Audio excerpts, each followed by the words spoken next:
Hey, what's up, everybody? We'll give a few minutes for people to log on, and we'll get started. But everybody doing all right?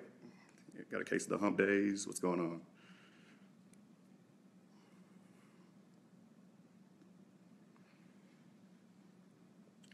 Okay, so we'll go ahead and get started. So first of all, I want to just give a special shout out to the Winning Edge Leadership Academy. I think what they have going on is absolutely tremendous, and I wish I'd have had something like this resource when I was coming up in the industry. And you'll soon find out how I made some missteps in my career that would have been avoided had I had something like this at the time I was coming up. So this is really a great opportunity for me. My first time ever going live, so we'll see how it goes. But a little bit about me, background-wise, is I'm from Mississippi originally.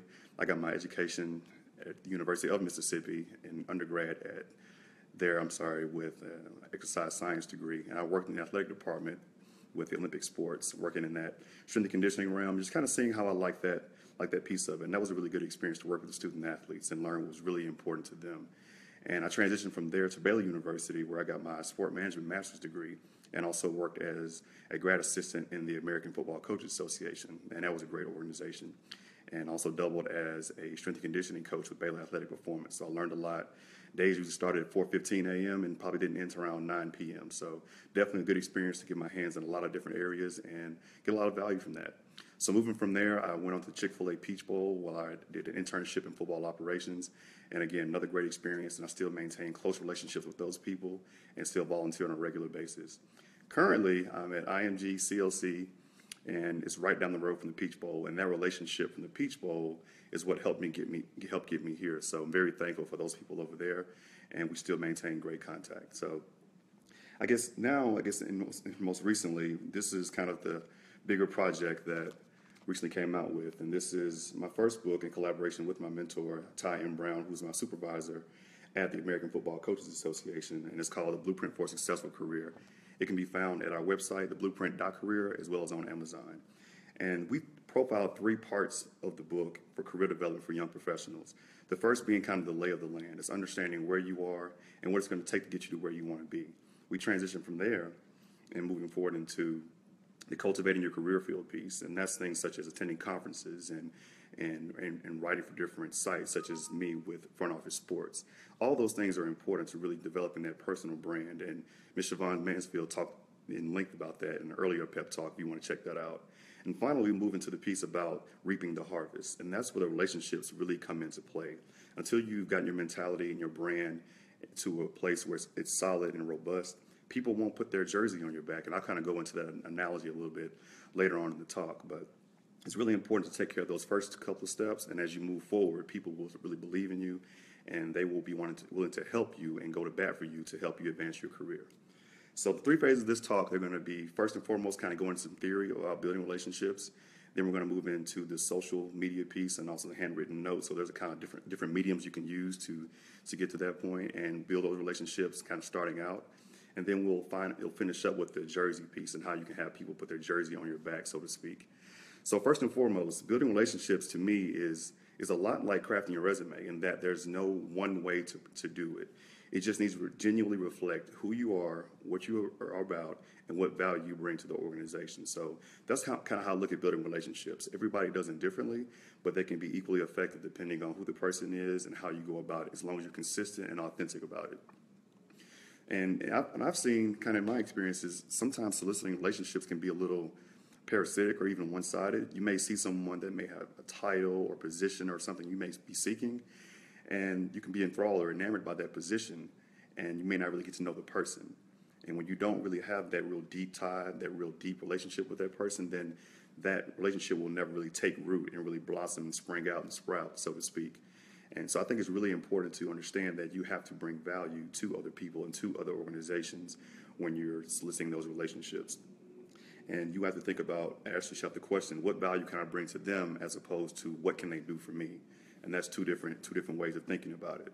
And there's a level of self-accountability that comes into play when you think about, okay, what can I do for this person? As a young professional, that may seem like, okay, well, I'm just starting out. What could they possibly want from me? Well, that just entails being the best at what you're doing, where you are. And in that way, I guess success is measured by how many people or help to become successful. That's how I would measure success. How many people did I help get up to speed? Who did I help in this process? And you have to just help other people help you. So being the best of where you are, ensuring that you're polished and proven, those are the ways that you can really get ahead and provide value to people who already are experienced in the industry. And I see Siobhan. Hey, Siobhan, how you doing? So moving forward, let's also talk about how you can talk about, I guess you can think about immediate hiring power versus future hiring power. If you look around the industry, where you look in different athletic departments, you look in different football organizations, you're going to see a lot of people who are working for leaders, CEOs, bosses, head coaches that may be younger than them. So you think about it now, when you're in your career now as a young professional, you shouldn't just go and just always think of the upward mobility in terms of I need to connect with the senior associate ADs and the CEOs and the high level senior executives, because there's a chance that the interns that you met with, the grad assistants that you ran across, the volunteers that you spoke with, there's a good chance they could end up getting a leadership position before you do, and they may end up hiring you one day. So that's really important to really treat everybody with the same level of respect and dignity as you're going throughout your career. Okay. And no matter the age or rank, again, success is measured by how many other people you can help become successful. So be cognizant of that as you're going through your career, and kind of, raise as you rise, and a lot of those different analogies, but ultimately it comes down to how many other people you're helping in these relationships. And that's what makes them genuine. That's what makes them mutually beneficial. So moving forward, let's talk about a little bit of the different mediums by which you can build relationships. Now, Siobhan, she's on the talk, and she had a great talk that I learned a lot from in terms of building your personal brand on social media. I'm a big Twitter person. It served me very well in cultivating a personal brand as a writer for Front Office Sports. But even besides that, you think about mediums such as LinkedIn, which were essentially created for people to build relationships and reach out to people. So if you think about LinkedIn, when you first reach out to someone to add them, there's a button that says connect. And it says connect for a reason. It doesn't say network, because until you establish a connection, people don't officially become a part of your network. So there's a chronology to that. There's a level to it, and there's steps to the process that you really want to be aware of, and ones that are very important, because you have to really just build that deep tie and understand what that person is about, personally and professionally, before you can really just move on to them vouching for you and becoming a reference for you as you go throughout your career. And also think about but think about the auto-generated message on LinkedIn. And when you send an invitation to someone, most of them always say, "Hi, so-and-so, I'd like to join your LinkedIn network, signed me," or them. And that is all well and good, but that's an opportunity that you can really take and use strategically. You can say, "Hey, my name is so-and-so.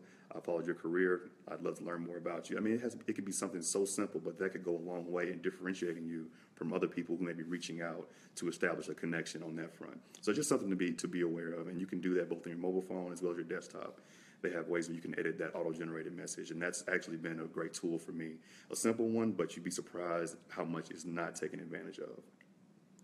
And let's also talk about the handwritten note. I mean, that's kind of the old school way, and it's kind of the gold standard. And to this day, it's still king. I hear a lot of people, especially young professionals, saying that they send out an email following their interviews or when they meet people, which is fine, which I'm not against it. But if you think about it, how many emails did you receive yesterday? How many emails did you receive just this morning? And you think about that when it takes you just clicking your left click of the mouse to read it, as opposed to someone sending a letter to you, addressed to you with your name, you having to break the seal of it, crack it open, read it. That just adds a different level of connection to it, and it leaves an imprint in their minds when they think, okay, I left enough of an impression on someone for them to take out the time to write this out and craft this correspondence to me. That really makes people feel good on both sides if you think about it.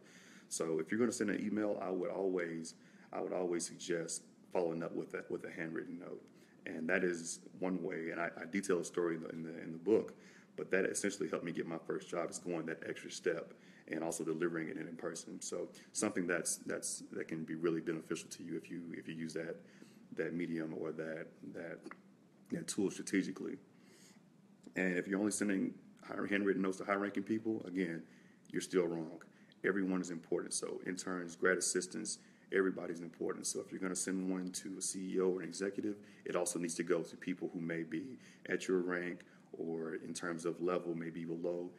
It's of paramount importance to really just extend that level of gratitude to other people. Now you think about, okay, well, we talked about the different mediums you can go through, whether it be social media and also the handwritten note. Well, think about the touch points.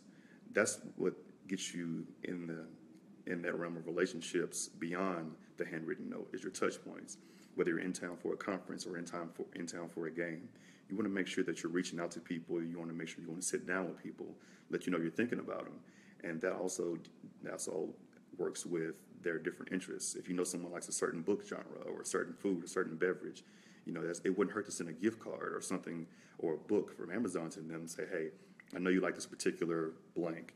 I wanted to send this to you. I thought you may get value or find value in it. And that can really take that relationship to the next level. And you should expect nothing in return. It's just you genuinely wanted to help that person along or let you know you're thinking about them, and you really just form that deep tie. And that works with promotions they get, special occasions, anniversaries, you name it. Anything of that sort. And even just saying hello. Just saying, hey, I didn't want anything from you. I just wanted to say hello and just see how you were doing today. How's your family? All those things really just play into it and really make people like, hey, I'm really respected by this person. They're not seeking what they can get from me. Because if they only hear from you when you need something, then that can start to seem ingenuine. So you really want to form those deep ties and relationships with those touch points whenever possible. And I guess with that, you don't want to have to reach out to people when it's time to activate your network, and you don't have to remind them of the time, place, latitude, longitude by which you connected. You want to be able to say, hey, okay, this is an airtight relationship, and it can be activated at a moment's notice. That's the real essence of knowing that you have established those valid and meaningful connections. And I guess I'll kind of wrap up my little piece of this with a personal story. And this is what really prompted me to essentially write the book, because I noticed that there was a lot of things that I didn't know. And I said, well, hopefully I'm not the only person to know this stuff, so let me put it together in a guide. And I did that with the help of my mentor as well, obviously. But when I was in my senior year of undergrad studies at Ole Miss, I connected with a gentleman by the name of Dr. Jamil Northcutt, who's at the NFL now as Director of Administration. And I told him I wanted to make the switch from strength and conditioning, which I was doing at the time, to kind of the administrative side to see what that really entailed and see if my skills would work on the side of the business. And he gave me kind of a crash course in it and kind of really got me up to speed, helped me with my personal statement. And next thing you know, I'm applying to Baylor University for the sport management master's program. And thankfully I was accepted, but private institution tuition is not a drop in the bucket, not at all. So I was seeking a grad assistantship, and I applied for a number of them, but I didn't get selected for any of them. So I was at a crossroads. I was thinking, well, do I delay my enrollment, or do I seek to try to take out these exorbitant student loans I'll be paying back, and my kids will probably be paying back? And I just decided, okay, well, at least I have an opportunity to continue my career, so I'm just going to stay the course and remain faithful and see what happens. So it wasn't long before I got word from my program director at the Baylor Sport Management Program saying that there was an organization called the American Football Coaches Association looking to restart their program. And I said, okay, yeah, anything, at that point. I didn't know much about the AFCA, but I began researching and became intrigued by it. And next thing you know, I'm in an in-person interview with Ty Brown, who obviously is my co-author. And I thought I did a real good job in the interview. Thought I knocked it out of the park. And after that, I just went about my way, and I said, okay, we'll see what happens. A month or so passes by, and as my tuition is getting to that point where it's due, where they're going to cancel my schedule, I said, well, I haven't heard anything back. I may need to kind of circle back, see what's going on. So instead of reaching back out to Ty at AFCA, I reached out to my program director and said, hey, have you heard anything? You know anything about my status or anything I can do to kind of increase my candidacy or my chances? And he asked me, he said, did you send a handwritten note? Did you send a follow-up letter to him? I said, do what? A what? And that's when the light went off. And I said, well, I committed one of the most sinful acts of not sending out a handwritten note. It was kind of like a cardinal sin in terms of professionalism. And immediately I just almost scorched my paper trying to get something out. And thankfully, Ty accepted it. And long story short, I ended up getting the job at AFCA, had the best experience of my life. And I'm thinking, okay, well, the handwritten note, that's what got me to this door. That's what got me in the door. And largely it had an effect, but it wasn't until I went in Ty's office one day and said, hey, thanks for accepting my note.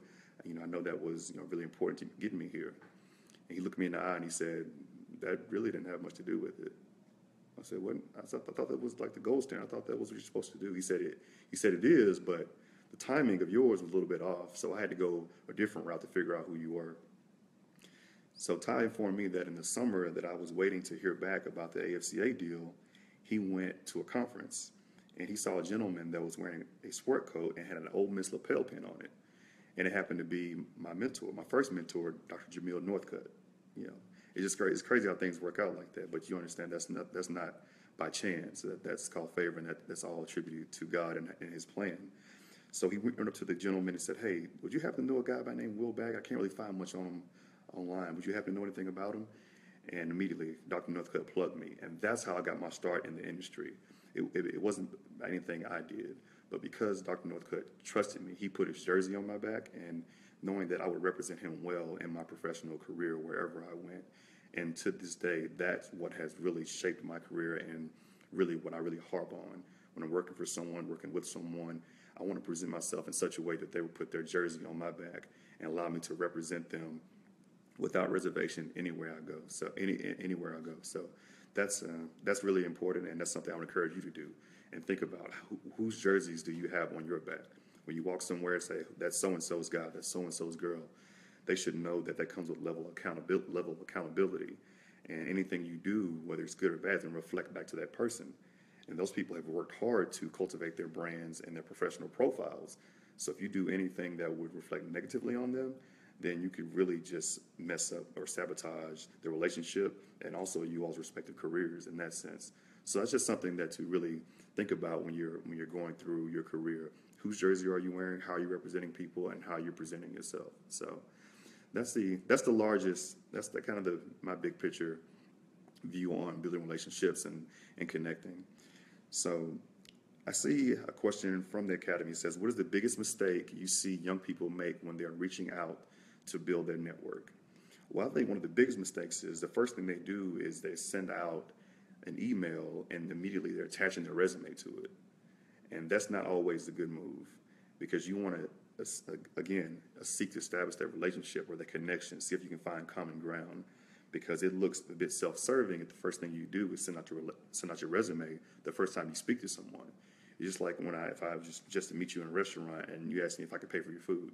Well, I mean, maybe next time, but let's get to know one another a little bit. But that's the biggest mistake I see, and also mistaken typos. You have to read your emails that you send out or your handwritten notes. You have to read them 15 times, and then you have to go put it down in the drawer and go read it for 15 more times later on, because I'm big on grammar and typos. And if someone really is serious about an opportunity, or if they're really seeking to get into the industry, I'm thinking they're going to take the proper steps and to take the necessary attention to detail to ensure that they've done all they can to show, hey, I'm ready, I'm willing, I'm detailed, and I'm doing any and everything it takes to position myself favorably for the best opportunities. So that's largely what all I have on the topic. Is there any other questions I can address, or anything that anyone wants to comment on, or your ways you build relationships, or anything of that nature? Or we can just sit here and smile. It all works good, but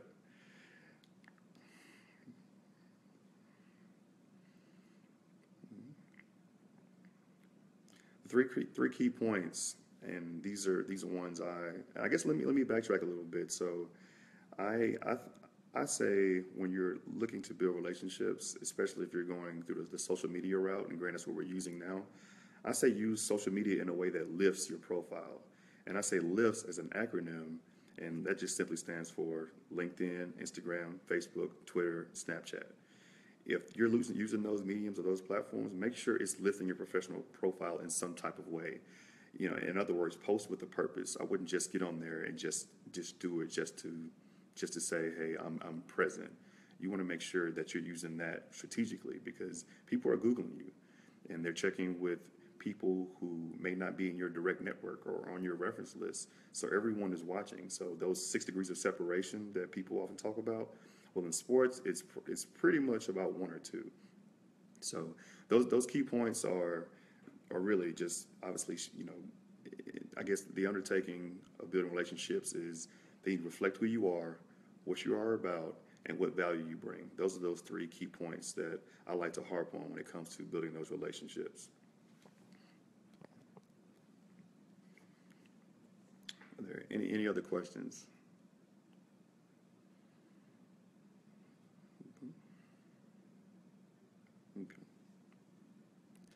Okay, Siobhan, let's see. I stepped away for a minute. Let's see. I was hoping you provide some real life examples of how you leverage relationships in your current role at IMG. Also, how did those relationships help when you launched your book a few weeks ago? Yeah, that's a very good question. So the first installment of that, or first piece I can speak to, is when I got ready to leave the Peach Bowl.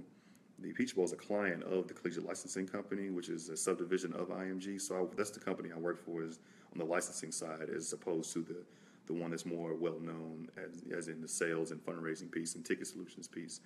But having done a great job there, I had people from the CEO to directors all calling on my behalf. So in a way that we position and talk about in the book, your brand is going to precede you. It's going to precede, position, and protect you. It's going to precede you because before you walk into an interview, people already know. They've Googled you, they talk to your contacts, they've done all their background research. So that's the preceding piece of it. Your brand precedes you.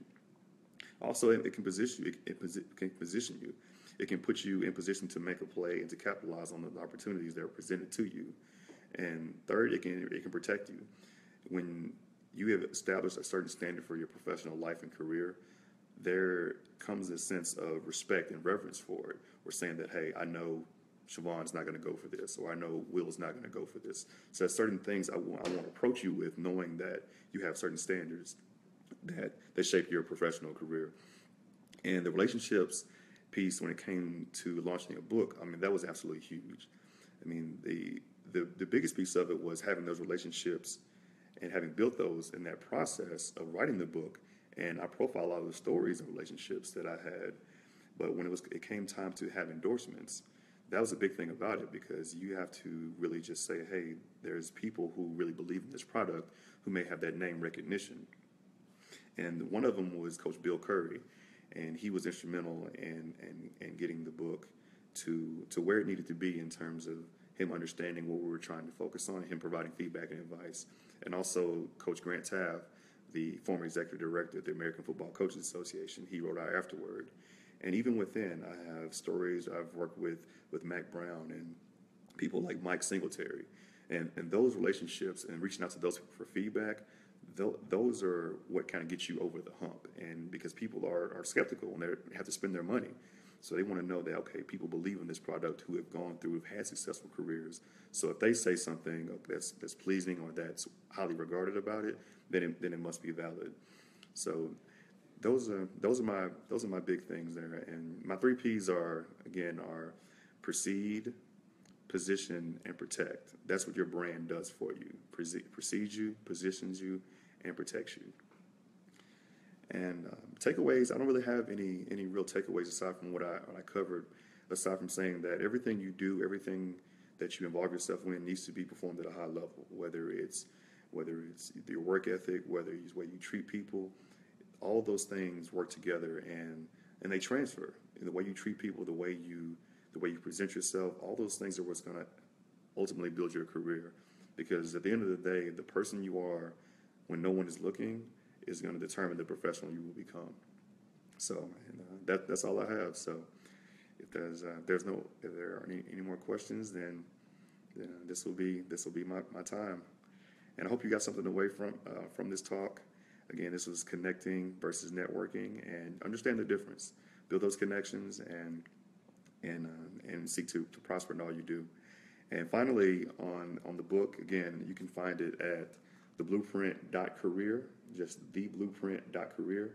And you can also find it on Amazon by simply typing in The Blueprint for a Successful Career. And on social media, I'm on Twitter, W_BAGGS. On Facebook is Will Baggett. I always respond. So if anyone has any questions, want to talk more at length about the book, anything of that nature, feel free to reach out at any time. I'll be happy to discuss. This is my passion. Love helping young people because someone did it for me. And I'll seek to put it back in the bucket. All right. Thank y'all. See you next time.